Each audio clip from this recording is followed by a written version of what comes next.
건강 365 아나운서 최인경입니다. 억울한 마음을 사귀지 못하여 간의 생리기능에 장애가 와서 머리와 옆구리가 아프고 가슴이 답답하면서 잠을 잘 자지 못하는 병. 사전에서 찾아본 화병에 대한 설명입니다. 표현만으로도 답답함이 느껴지는 듯하죠. 정말 병이 될 것 같은 상황인데요. 화병, 화가 병이 된다는 거잖아요. 왜 그런 일이 생기는 걸까요? 마음을 사귀지 못한다는 말처럼 마음의 병이 몸의 병으로 자리한다는 의미일까요? 화병으로 고생하는 분들, 화병으로 인한 건강의 위험. 오늘은 울화가 치밀어 오른다는 화병에 대해서 알아보겠습니다. 건강 365 윤건의 걷다 듣고 시작하겠습니다. 마음이 답답해서 일어나는 화가 울화, 화병입니다. 부정적인 감정들이 해소되지 못하면서 쌓이기도 하고 폭발하기도 하는 화병으로 힘들어하는 분들도 많지 않을까 싶은데요. 화병이 쌓이고 쌓이면 어떻게 될까요? 스트레스와 우울증과는 어떤 연관이 있을까요? 경희대학교 한방병원 황덕상 교수와 함께합니다. 교수님 안녕하세요. 네, 안녕하세요. 네, 교수님 화병, 마음속 응어리를 말하는 걸까요? 그러니까 화병을 앓는 분들은 속이 시커멓다고 표현하시지 않나요? 그렇죠. 우리가 전통적으로 쓰는 그 우리 표현들이 있죠. 뭐 애를 태우다, 뭐 노심초사, 예. 뭐 그런 표현도 있는데 사실 이게 동양 철학의 바탕이 한의학의 그런 용어와 일맥상통하는 게 많거든요.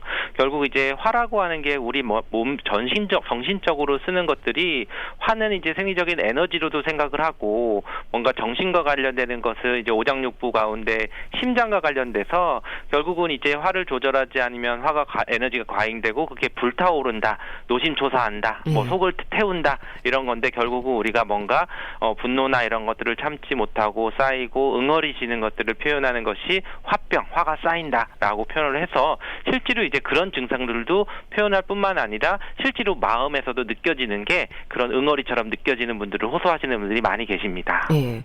그럼 궁금한 건요. 차라리 밖으로 표출하면 낫지 않을까 싶은데 화가 폭발하는 게 화병인가요? 쌓여있는 묵은 감정이 화병인가요? 그 화병이라는 것 자체가 우라병의 준말이거든요. 결국은 이제 폭발하게 되는 것들은 화병이 되기 전에 폭발했다면은 사실 화병이 오지는 않고 실제로 그렇지만 이제 화병이라고 하니 우라병처럼 분노가 있는데 이런 부정적인 감정이 해소가 바로바로 되지 않고 정말 이제 오래오래 쌓이다 보면은 이런 화병들로 인해서 다른 어떤 분노 폭발이 아니라 신체적으로 다른 증상들이 막 나타나는 거죠. 이런 것들이 이제 우리가 화병이라고 봤는데 결국 어떤 이제 특히 이제 이런 것들이 예전에는 그 여성들이 어떤 사회적으로 이런 부분들이 발산할 수도 없고 뭔가 이렇게 좀 억울하게 할 수밖에 없는 그런 상황에서 이런 화병 증상들이 우리나라에 이제 특징적으로 많이 나타났던 상황들인 거고 최근에서는 이제 꼭 여성뿐만 아니라 뭐 이제 다른 연령층이나 다른 어떤 분들에게 있어서도 이런 비슷하게 화병의 증상들이 나타나게 되는 그런 사회적인 분위기가 있을 수도 있습니다. 네. 그러니까 말하자면 부정적인 감정들이 화로 표출되면서 주변 사람들을 좀 당황스럽게 하는 경우도 있는 게 화병인 거네요. 그렇죠. 그렇게 부정적인 감정들이 바로 표현이 되는 것보다는 오랫동안 이 사람 괜찮은 줄 알고 어떻게 보면 완벽할 줄 알았는데 어떻게 이런 것들이 계속 쌓이고 조용히 있다가 어느 한순간에 밖으로 표출이 되는데 그게 남한테서 표출을 하는 것보다는 내 스스로 몸이 어디가 아프다든지 어떤 감정에 문제가 있다든지 이런 것들이 결국 문제가 되는데요. 결국 이제 겉으로 드러나지 않는 마음의 병이 이제 우라병, 화병이라고 되는 거고 이러한 것들을 이제 치료하지 않으면은 어떤 이제 또 다른 심장 질환이나 암 질환 같은 걸로 연결이 될 수 있는 그런 화병이 됩니다. 그런데 교수님, 이 화병이라는 병명이요. 우리나라에만 있는 질병으로 알고 있습니다. 또 세계적으로도 한글로 불리지 않나요? 네, 맞습니다. 이 화병이 원래는 민간에서 사용되어 오는 우리 전통적으로 화병이다라고 하는 개념이었고 어떻게 보면 우리나라에서 국한적으로 사용됐던 그런 개념의 그런 민간 용어였는데 이제 1994년도 이제 미국 정신의학회에서 화병이라고 정말 이제 영어로 HWABYUNG 화병 한국 발음 그대로 병명으로 표기돼서 정신장애 진단 및 통계 편람체 사판에 이제 등재됐었는데요. 네. 결국 이제 그만큼 처음에는 어떻게 보면 우리 국내적인 민간적으로 쓰였던 그런 국한적으로 쓰였던 용어였는데 이게 어떻게 보면 전체적으로 분노 증후군 이런 쪽으로 가서 화를 좀 참게 되면서 억울함 같은 게 응축되고 쌓이다가 폭발하거나 어떤 신체적인 증상들로 나타나는 것들이 되는 병으로 규정되고 질병으로 확립돼서 인정을 받고 있습니다. 네.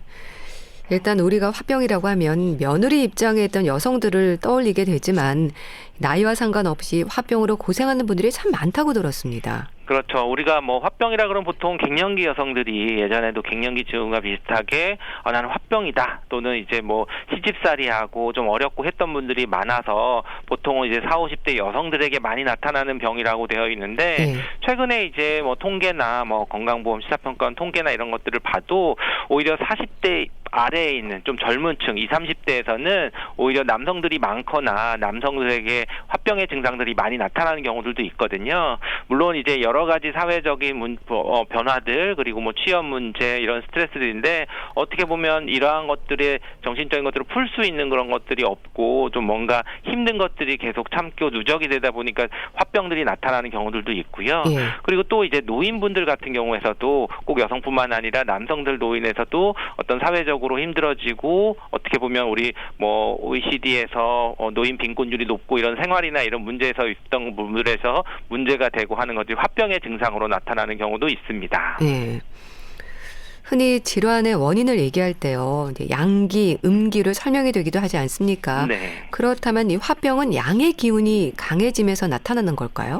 그렇죠. 아무래도 화병이라고 하니까 이게 화가 양이니까 양의 기운이 강한 사람들이 나타나지 않을까라고 하는데 물론 이제 우리가 스트레스라고 하는 거는 화기이고 열이 있고 또는 이제 화병의 증상들이 열과 관련돼서 많이 나타나는 것으로 보일 수 있는데요. 그렇지만 평소에 화병이 잘 걸리는 사람들 보면은 오히려 이렇게 외향적이거나 화를 버럭버럭 잘 내는 사람에게 화병은 나타나진 않고 그 사람들은 오히려 그때그때 스트레스를 바로바로 이제 풀어주면서 스트레스가 쌓일 여력이 없는 경우들이 있고요. 그렇기 때문에 평소 몸에 열이 많은 사람들은 화병이 나타나기보다는 그 사람들은 좀 잘 해소를 하는 거고 하지만 몸이 좀 차면서 좀 소극적이면서 좀 내성적인 사람들이 오히려 화를 평상시에 내지 않고 참고 자기의 감정을 표현하지 못하고 소극적으로 되어 있다가 오히려 그게 이렇게 전통적으로 쌓이면서 더 화병들이 좀 나타나는 경우들이 있습니다. 그래서 이런 것들을 뭐 화병에 대한 이제 한의학 변증이라고 하는데 어떤 유형들을 봤을 때 오히려 이렇게 화가 많은 이런 그런 변증보다는 감기울결이라고 하는데요. 바로 이 감기울결이라는 게 우리가 스트레스나 이런 거를 풀지 못하고 울체되는 거, 외향적으로 표현을 못하는 그런 증상들이 나타나는 그 설문 결과를 많이 볼 수 있거든요. 결국은 그런 것처럼 화기가 양의 기운으로 해서 증상은 나타나지만 실제 그 사람이 열이 많거나 양보다는 오히려 반대로 내성적이거나 음적인 분들이 좀 많이 나타날 수 있는 것이 화병입니다. 그럼 교수님, 이제 화병으로 고생하는 분들은요, 스스로가 화병임을 짐작을 하나요? 그러니까 특징적인 증상이 있는지 궁금합니다.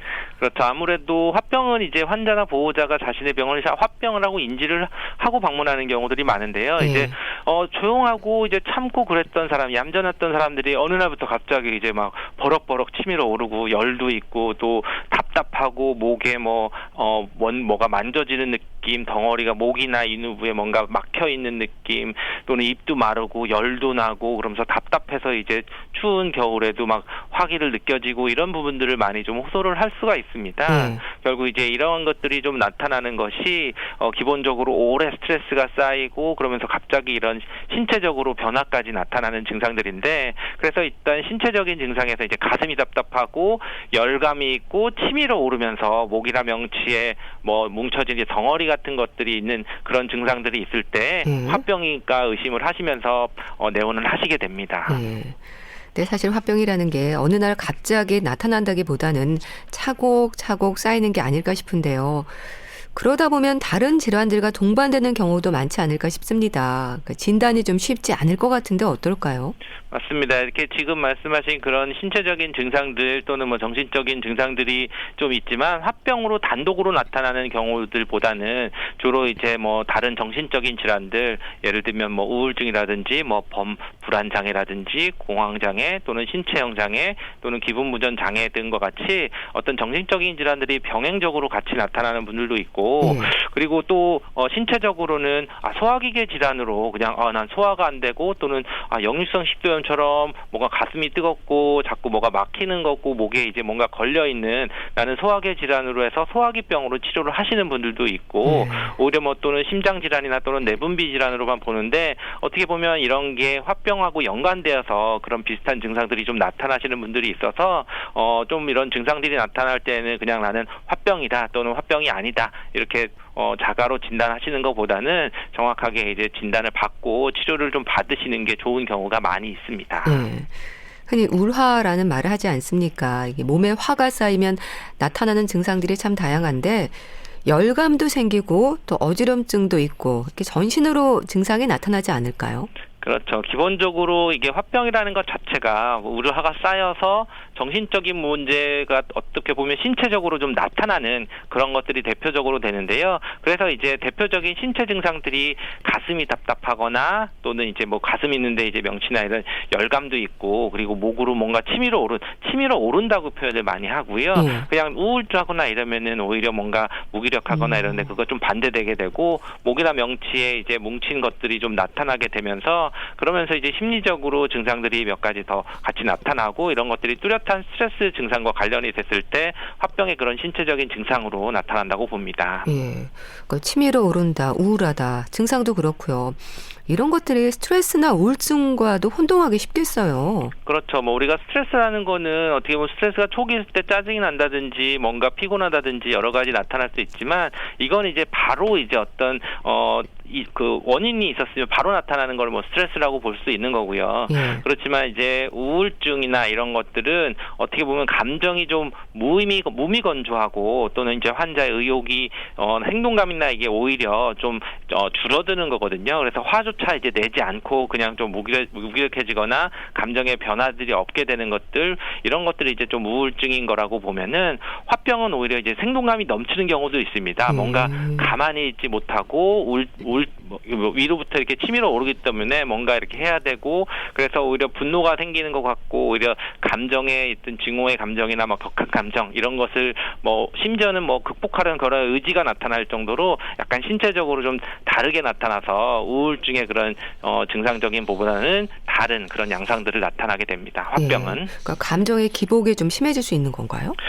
감정의 변화가 심하기보다는 이제 가만히 뭔가 조용했던 사람들이 변화가 오게 되는 거죠. 오히려 얌전하고 했던 사람들이 막 갑자기 성격도 급해지는 것도 화도 막 내고 짜증도 났다가 또 갑자기 기분도 빠지게 되고 이런 쪽으로 좀 나타날 수 있는데, 그런 것들은 또 이제 개인적으로 나타난 증상들이 조금씩 다를 수는 있습니다. 예.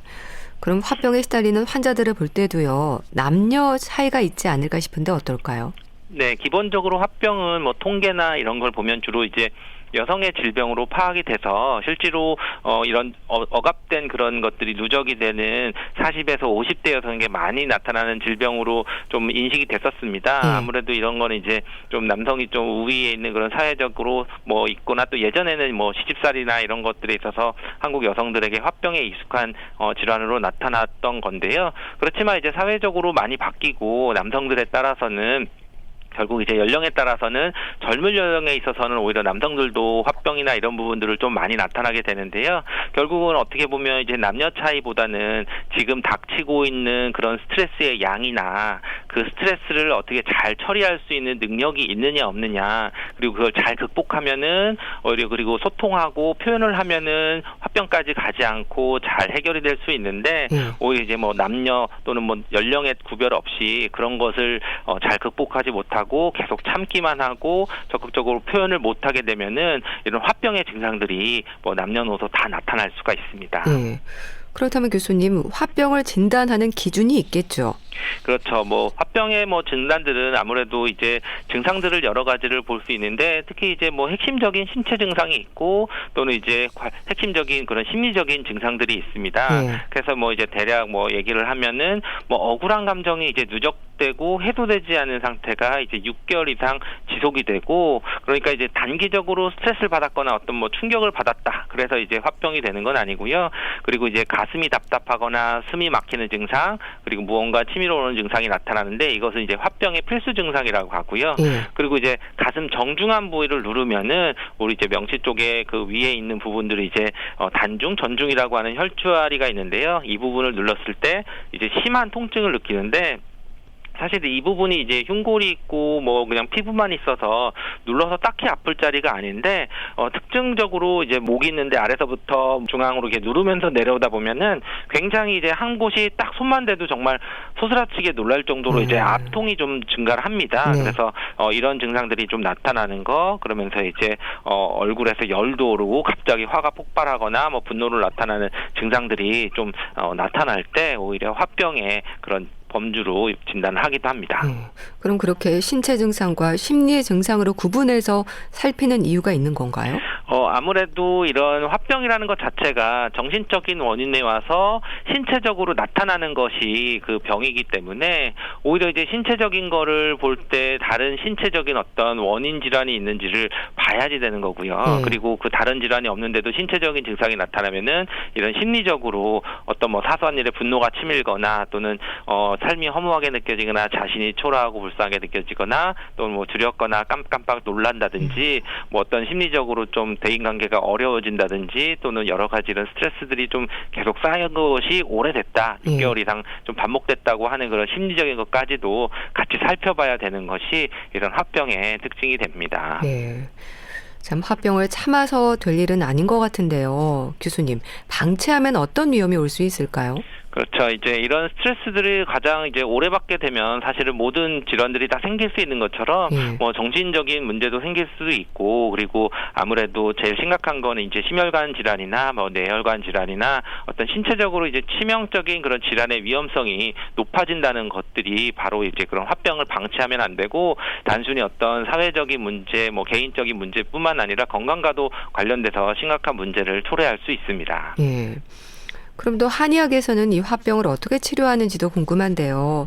짧은 시간에 치료가 된다기보다는 조금 인내가 필요할까요? 그렇죠. 이제 화병에 대해서 이제 연구되거나 현황들을 파악한 그런 조사 보고들을 보면은 화병의 치료에 대한 부정적인 인식들이 좀 많이 있습니다. 환자분들이 이제 화병은 원래 그런 거야 뭐 참아야 돼. 사실은 참았기 때문에 화병이 왔는데 그분들은 화병이 되는데 또 참아야 된다고 생각을 하시는 분들이 어떻게 보면 뭐 한 60% 이상이 이제 부정적으로 본다고 해서 오히려 또 병원에 오지 않고 또는 뭐 필요가 치료하다고 생각하는 경우도 굉장히 좀 소수 이런 건 그냥 전통적으로 원래 그런 거야 나이 들면 그렇지라고 인식을 하시고 계시는 거라서 오히려 치료가 좀 늦어지거나 되는데 그만큼 이 화병이라는 거는 만들어지기까지 시간이 오래 걸렸기 때문에 좀 한의학적인 치료를 하고 적극적으로 하신다 그러면은 좀 충분히 화병을 치료를 하고 좀 삶을 좀 건강하게 살아가실 수 있는 방법이 됩니다. 네, 탕약도 처방이 되나요? 그렇죠. 기본적으로 뭐 여러 가지 한의학적인 치료에서 한약들을 쓰는 것들이 있는데요. 탕약이 이제 화병을 치료할 때 단순히 이제 화병이라고 하니까 화를 왠지 꺼야 될 것 같고 그러는데 그러니까 오히려 좀 연세 드신 분들이 와서는 나 몸도 차고 그런데 화병이 있는데 찬약을 쓰면은 내 몸은 더 좀 차지는 거 아닌가 걱정을 하시는데 근데 핵심은 이게 울화병이고 울체된 거고 뭐 한의학 변증을 할 때 이제 간기울열이라 그래서 뭐 기운이 뭉친 거가 문제이기 때문에 열을 꺼주는 것보다는 이 뭉친 기를 풀어주는 순환을 시켜서 화기가 퍼지게 해서 온몸을 따뜻하게 되는 그런 원리를 가지고 있는 처방들을 쓰게 되는 거거든요. 그렇기 때문에 우리 약물에 있어서도 막힌 거를 이제 좀 뚫어주게 되는 그런 뭐 바나나 진피나 이런 어떤 담음을 없애주는 약들이 된다든지 또는 오히려 화병이 화병이지만 기운이 약해져 있는 경우에는 당귀나 숙주향이나 이렇게 기운을 보강하는 약물도 오히려 씁니다. 그리고 또 이제 마음이 불안하거나 생각이 너무 많았을 때는 어떻게 보면 이제 머리도 맑게 해주고 또 이제 뭐 백복신, 원지, 석창포 같이 마음을 좀 안정시켜 줄 수 있는 약을 써서 기본적으로는 막힌 거를 좀 풀어주고 좀 부족한 거를 좀 채워주는 그런 한약들을 써서 화병을 치료하는 그런 방법이 됩니다. 예. 또 침이나 뜸 같은 경우는 어떤 효과를 기대할 수 있을까요? 그렇죠. 침이 이제 보통 통증 완화라고도 얘기를 하지만 그 통증을 완화시키는 게 가장 중요한 게 소통 경락이거든요. 결국 뭔가 막힌 거를 돌게 해주는, 기혈을 돌게 해주는 거기 때문에 화병의 그런 기본적인 그런 원인을 해결해 주는 거에 침도 굉장히 도움이 많이 될 수도 있고요. 그렇기 때문에 침이 이제 가슴 답답한 거라든지 뭔가 치밀어 오른다든지 우리가 막힌 것처럼 이제 우리가 체했을 때 침을 맞으면은 속이 좀 싹 풀리는 것처럼 우리 명치 쪽에 있는 막힌 기운들 응어리를 좀 풀어줄 수 있는 그 빠른 치료 방법이 이제 침 치료라고 할 수 있고요. 그리고 이제 뜸이라고 하는 것도 침에 그런 순환시켜주는 거에 플러스 어떻게 보면 몸을 좀 따뜻하게 해주는 건데 결국 이제 화병이신 분들이 명치 쪽이나 머리 위는 좀 뜨겁지만 손발은 오히려 찬 분들도 많이 있거든요. 그래서 이제 그런 것들을 좀 또 따뜻하게 순환시켜주는 좀 다리 쪽이나 배 쪽 아래쪽으로는 뜸 치료를 같이 병행을 하기도 합니다. 예. 또 우리가 화가 치밀어 오를 때 이제 긴 호흡으로 심호흡을 하잖아요. 이런 부분도 도움이 되는 거죠. 그렇죠. 아무래도 우리가 심장이라고 얘기했을 때 화병, 심장의 기능 얘기할 때 자율신경계통에서 교감신경이 너무 긴장되거나 그랬을 때 이제 답답하고 힘들어하는 것들 그런 걸 조절하는 게 심장 기능이라고도 하는데요. 결국 우리가 어떻게 보면 숨을 내쉴 때 이런 자율신경을 좀 완화시켜 줄 수 있는, 이완시켜 줄 수 있는 그런 것들이 있는데 이럴 때에는 오히려 이제 많은 숨을 들이마시고 짧은 숨을 내쉬는 것보다는 오히려 좀 나눠가지고 천천히 들어 마시고 또 좀 오랜 시간 천천히 내뱉어서 충분히 좀 숨을 내쉬는 거에 그러면서 내쉬면서 우리 그 가슴이나 이제 흉부 쪽에 있는 근육들이 충분히 이완될 수 있는 거를 좀 신경을 쓰시면서 긴 호흡을 하는 것이 좋습니다. 화병으로 고생하는 분들의 마음속엔 사실 억울함이 자리를 하는 거잖아요. 많이 참으시는 건데 진료실에서 주로 어떤 말씀을 하세요? 기본적으로 진료실에서 어떻게 보면 저는 많이 들어주는 방법이 더 효과적이라고 볼 수 있는데요. 화병이신 분들이 사실 가장 부족한 게 이제 소통이고 어떻게 보면 내가 이런 거를 좀 드러냈을 때 뭔가 좀 부끄럽거나 아니면은 좀 오해할 수 있을까 이런 것들을 또다시 이제 또 걱정을 하는 거거든요. 그렇지만 이제 그런 화병들이나 스트레스 받는 거에 대해서 하나하나 조금씩 이렇게 대화하다 보면은 어느 순간 이렇게 한번 확 울고 가시는 분들이 있거든요. 그러면 이제 그것 자체가 이제 한번 울고 가시면 어떤 다른 치료보다도 먼저 이제 좀 시원하다, 좀 가슴이 좀 뭔가 뻥 뚫린 것 같다 표현을 하시는데 결국은 이제 화병을 가진 분들은 본인들이 사실은 다 가지고 있는 마음들이 있는데 그런 거를 좀 이제 잘 풀어낼 수 있는 기회들 또는 그런 분위기들 이런 것들을 만들어 주는 것이 화병 치료에 굉장히 중요한 부분이 됩니다. 그럼 뭐 도움이 되는 혈자리라든지 지압법 같은 거 없을까요? 기본적으로 진단을 할 때도 가슴 중앙에 있는 꼭 눌렀을 때 아픈 그런 우리 단중혈이라고 하는 자리 이런 부분들을 좀 이렇게 꼭꼭 살살 이렇게 눌러서 좀 풀어주는 것들이 중요한데요. 이런 지압을 하는 게 오히려 침자리도 되고 또는 지압을 통해서 화병 환자들이 좀 이제 이완시켜주는 자리도 될 수 있고요. 또 우리가 손에 이제 소부열이라 그래서 손 중앙에서 보면은 주먹을 줬을 때 네 번째 손가락 끝이 딱 닿는 손 중앙에 있는 이제 소부열이라고 하는 자리가 있는데 이게 우리 몸에서 이제 화기를 좀 내려주는 그런 자리가 되기 때문에 잘 모르겠으면 이제 손바닥을 좀 여러 군데를 꼭꼭꼭 눌러서 그 손가락 뼈 사이를 좀 눌렀을 때 좀 특징적인 아픈 부위가 있으면은 그 부분을 잘 이제 풀어주는 것이 어떻게 보면 이제 스트레스를 완화시켜주고 이런 화병들을 좀 어느 정도 심할 때는 완화시켜주는데도 도움이 될 수 있습니다. 어떻습니까? 교수님께서 여성 질환을 많이 보시잖아요. 다른 질환으로도 이어지는 경우도 많을 텐데 이제 맥이라든지 이런 것들이 아무래도 좀 불안정하지 않나요? 그렇죠. 화병이 있으신 분들은 맥을 잡을 때 팽팽한 그런 맥상들이 나타난다고 보거든요. 결국 우리가 맥을 본다는 거는 이제 혈관을 보는 건데 혈관도 근육인 거고 손목에 있는 혈관이 팽팽하게 긴장돼 있다는 것은 손목과 연결되는 어깨나 팔 부분이 항상 이렇게 과긴장돼 있으십니다. 그러니까 어떻게 보면 이제 화병이신 분들이 위로도 이제 어깨는 많이 뭉쳐 있고 또는 약간 어깨도 좀 굽어 있고 몸도 좀 긴장돼 있는 상태를 많이 나타날 수가 있어서 결국 이제 그런 것들이 이제 맥의 그런 현상으로 나타나는데 결국 우리가 이제 현맥 어떻게 보면 이제 긴장된 맥상들이 있는 게 화기를 좀 언제든지 튀어나갈 수 있고 뭔가 이제 싸우겠다 이런 것처럼 긴장돼 있는 것들을 유지하는 맥상들을 볼 수 있어서 그럴 때는 오히려 어깨나 이런 데를 많이 풀어주시거나 또는 자기 전에 좀 산책을 하거나 좀 긴장들을 좀 몸에 좀 이완시키는 것들이 좀 필요하다고 꼭 설명을 하고 있습니다. 네. 그럼 좀 화병에 시달리는 분들에게 조언을 주신다면 어떤 말씀을 하고 싶으세요? 네, 스트레스는 누구나 받을 수 있고 그런 것들은 혼자서 해결하는 것뿐만 아니라 그렇지만 남들과 오히려 피해를 주지 않는 수준에서는 소통하고 표현을 해서 바로바로 풀어야지 오히려 그것을 참다가 보면은 오히려 화를 좀 화병이 생길 수 있기 때문에 오히려 화를 잘 내는 것이 이런 화병을 예방하는 좋은 방법이 될 수 있습니다. 네. 그럼 도움이 되는 차 같은 것도 있을까요? 기본적으로 화병에 있어서 좀 열이 좀 있을 때는 뭐 우리가 국화차나 어떤 페퍼민트나 뭐 이런 것들이 좀 머리도 맑게 하고 시원해주는 그런 부분도 있기 때문에 만약에 머리가 많이 아프거나 머리가 좀 열이 난다고 할 때는 뭐 국화차나 뭐 우리 민트나 뭐 이런 허브차 이런 것들도 좀 도움이 되고요. 그렇지만 이제 평소에 이제 좀 소화도 안 되고 좀 손발도 많이 차고 할 때는 이제 생강차나 이런 것들이 좀 속도 따뜻하게 해주면서 또 약간의 그런 이뇨작용도 있고 몸을 좀 따뜻하게 했을 때 좀 우리 몸이 이완되는 것들도 있기 때문에 생강차도 저는 좀 권하는 편입니다. 예, 좀 마음을 다스릴 수 있는 취미 생활 같은 것도 필요하지 않을까요? 기본적으로 가장 좋은 거는 저는 이제 운동이라고 많이 얘기를 하는데요. 우리가 이제 이런 화병들이나 이런 것들이 심리적인 부분에 있어서의 문제들이 좀 올 때는 오히려 육체적으로 움직이고 육체적으로 푸는 것이 가장 중요한데요.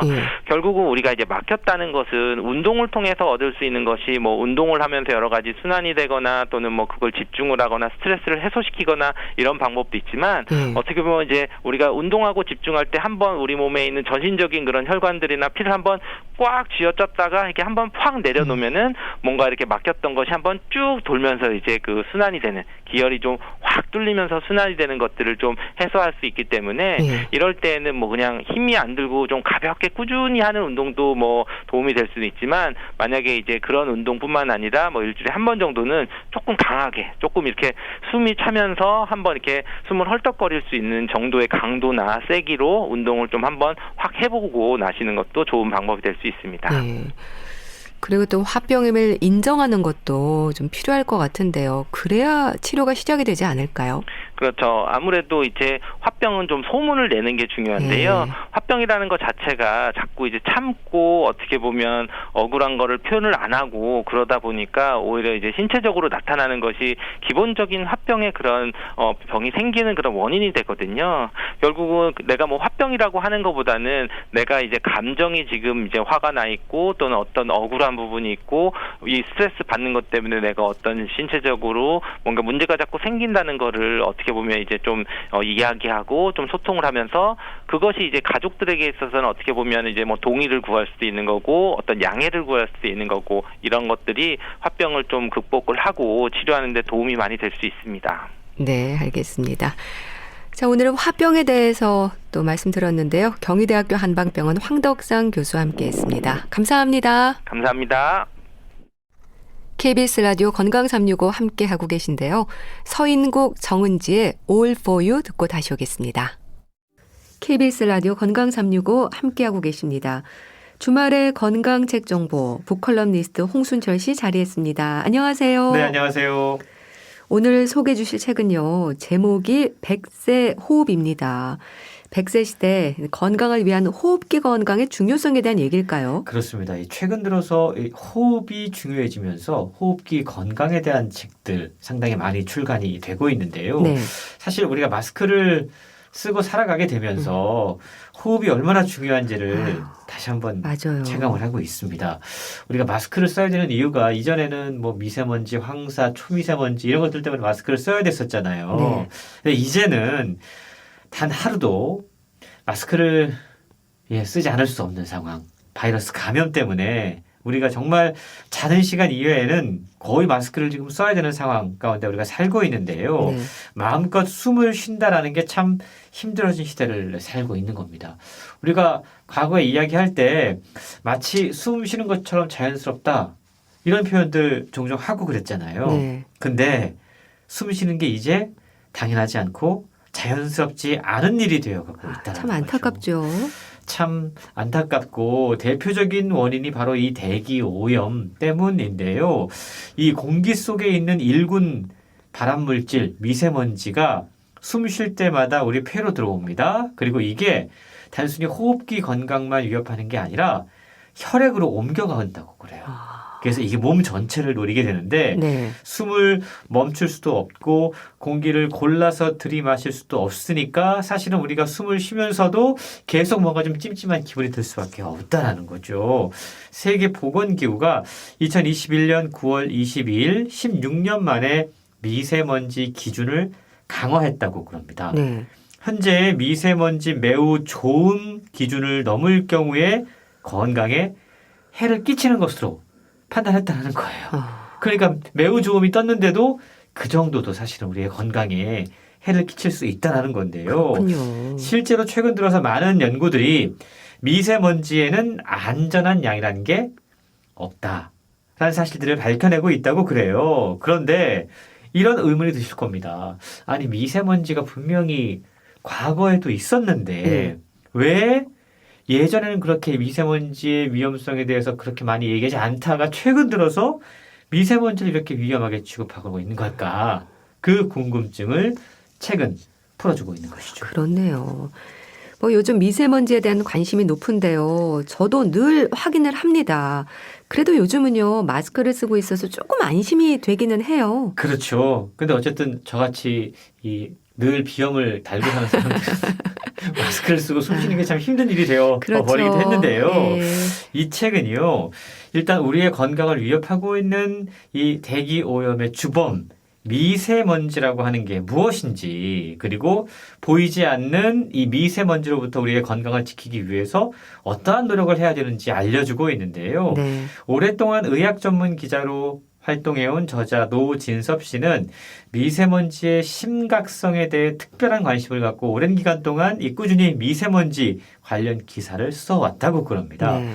그리고 이런 정보들을 모아서 이번에 책으로까지 출간을 한 건데요. 아마 많은 분들이 2019년 3월 달에 아주 뭐라고 할까요? 시커먼 하늘. 아주 이게 무슨 낮인데도 네, 밤 같았던 맞아요. 그 날들 기억하실 겁니다. 생생합니다. 황사와 미세먼지로 잔뜩 뒤덮였던 그래서 정말 가시거리가 50m도 되지 않았던 그때의 기억. 미세먼지 농도가 500 마이크로그램 퍼 세제곱미터를 넘어서는 정말 심각한 수치였다고 그러는데요. 네. 그냥 사람들은 이게 과학적으로 이 미세먼지가 나한테 어떠한 영향을 미칠 것인가에 대한 의학적으로 정보가 없어도 그 상황을 보면 막연한 공포를 느낄 수밖에 없습니다. 근데 사실 시커맸던 하늘 그날만이 아니었다라는 거죠. 2010년대에 들어서면서 미세먼지가 점차 심각해져서 겨울철만 되면 우리의 주요 관심사가 된 지 오래입니다. 정말 겨울 가운데 거의 3분의 1 이상을 미세먼지 때문에 걱정을 하면서 살아갈 수밖에 없다라는 건데요. 네. 단 몇 분도 숨 쉬지 않고 살 수가 없는데 만약에 호흡할 때마다 미세먼지가 우리 몸속으로 침투한다면 과연 맘 편히 숨 쉴 수 있는 걸까? 라는 질문을 던져야 된다라는 거죠. 네. 문제는요. 미세먼지에 대해서 그동안 체계적인 연구가 없다 보니까 제대로 된 정보가 없었어요. 온갖 추측 같은 것들이 나돌았습니다. 대표적인 몇 가지를 한번 말씀드려 볼까요? 네. 미세먼지를 차단할 수 있는 화장품이 나오기도 했었고요. 예. 그리고 미세먼지에 좋다는 음식들이 나오기도 했어요. 대표적으로 삼겹살을 먹으면 미세먼지 도움이 된다. 이런 이야기들 사실은 과학적으로는 별로 그렇게 근거가 없는 이야기들이었는데 미세먼지에 대해서 우리가 워낙에 공포만 있고 정보가 없다 보니까 이런 뜬소문들이 우리를 혼란스럽게도 만들었다는 거죠. 참 그러게요. 언제부턴가 이 황사라는 단어만큼이나 미세먼지에도 신경이 쓰이는데 걱정은 하면서도요. 사실 어떻게 해야 하는지 잘 모르거든요. 우리가. 그렇습니다. 예를 들자면 먼지가 되게 많은 날 창문을 닫고 있는 게 맞아요? 아니면 잠시 환기를 시키는 게 맞나요? 글쎄요. 애매하죠. 네. 그리고 미세먼지가 많다고 하는 날 밖에 나가서 운동을 하는 게 좋을까요? 집에만 계속 머무르는 게 좋을까요? 아, 그렇네요. 고민되네요. 되게 애매한 지점이거든요. 미세먼지에 대한 알려줄 만한 자료가 부족했던 게 우리 현실이었다라는 거죠. 저자는 그래서 먼지의 역사를 책을 통해 소개를 하고 있어요. 네. 먼지라고 하는 건 사실 인류의 역사와 함께 해왔습니다. 그런데 최근 들어서 이 먼지가 사람들에게 위험 요인이 된 중요한 이유가 있습니다. 우리가 최근 들어서 뭐 미세먼지를 이야기하다가 또 최근 들어서 초미세먼지를 이야기하고 있어요. 이게 미세먼지도 우리 눈에 잘 보이지 않는데 초미세먼지는 더 안 보이는 거거든요. 근데 이런 것들이 우리의 건강을 위협하고 있습니다. 근데 문제는 미세먼지와 초미세먼지의 대부분이 자연적으로 발생한 게 아니라 인공적으로 발생한 인공먼지라는 부분이랍니다. 그렇네요. 이게 산업화의 부산물이라는 거죠. 네. 그러다 보니까 대부분이 유해하고 거대 자본과 결합하면서 좀처럼 그 실체도 잘 드러나지 않은 특징이 있다는 겁니다. 네. 과거에 눈에 보이는 큰 먼지, 이건 대체적으로 자연에서 발생한 먼지들이에요. 우리가 뭐 중국이나 몽골 여기에서 바람을 타고 한반도로 넘어오는 황사 같은 경우도 자연 먼지에 속하는데 네. 근데 우리는 황사 말고도 화산재, 흙먼지, 꽃가루, 파도가 치면서 거기서 생기는 물방울, 번개로 생기는 먼지 이런 것들과 늘상 생활하고 있습니다. 이게 자연 먼지들이라는 거죠. 예. 근데 문제가 바로 작은 먼지들인 겁니다. 우리 인간이 만든 먼지죠. 발전소에서, 그게 문제가 되는 거군요. 공장에서, 예.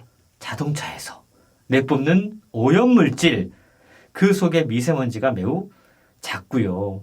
그리고 인간은 자연보다 계속해서 먼지를 눈에 잘 보이지 않게 잘게 쪼개는 능력을 키워왔다는 거예요. 네. 산업혁명 이후에 석탄과 석유를 본격적으로 사용하면서 먼지가 점점 더 작아졌는데 이 미세먼지가 급기야 우리의 건강을 심각하게 위협하는 지경이 됐다는 겁니다. 네. 근데 이 미세먼지가 더욱더 위험한 게 대기 중에 날아다니면서 휘발성 유기화합물과 같은 유해물질과 결합을 해요. 그래서 우리 몸속으로 들어오는 겁니다. 예. 그러니까 더 위협적인 것이다라고 책은 지적하고 있는 예. 겁니다. 그래서 일단은 미세먼지가 발암물질로 지정이 된 건 알고 있습니다. 그렇죠. 최근요 미세먼지와 건강에 대한 최신 연구 결과들을 소개하고 있습니다. 네. 미세먼지가 말씀하신 것처럼 세계보건기구에 의해서 2013년 발암물질 1군으로 지정이 됐습니다. 1952년 영국에서 스모그가 단 5일 동안 무려 1만 명의 목숨을 앗아간 사건이 있었습니다. 예. 그 사건으로부터 60년이 지나서 비로소 이게 발암물질 지정이 된 거예요. 2012년 유럽 환경국의 조사에서 조기 사망자의 80%가 미세먼지 때문이다. 라는 원인이 밝혀졌다고 그래요.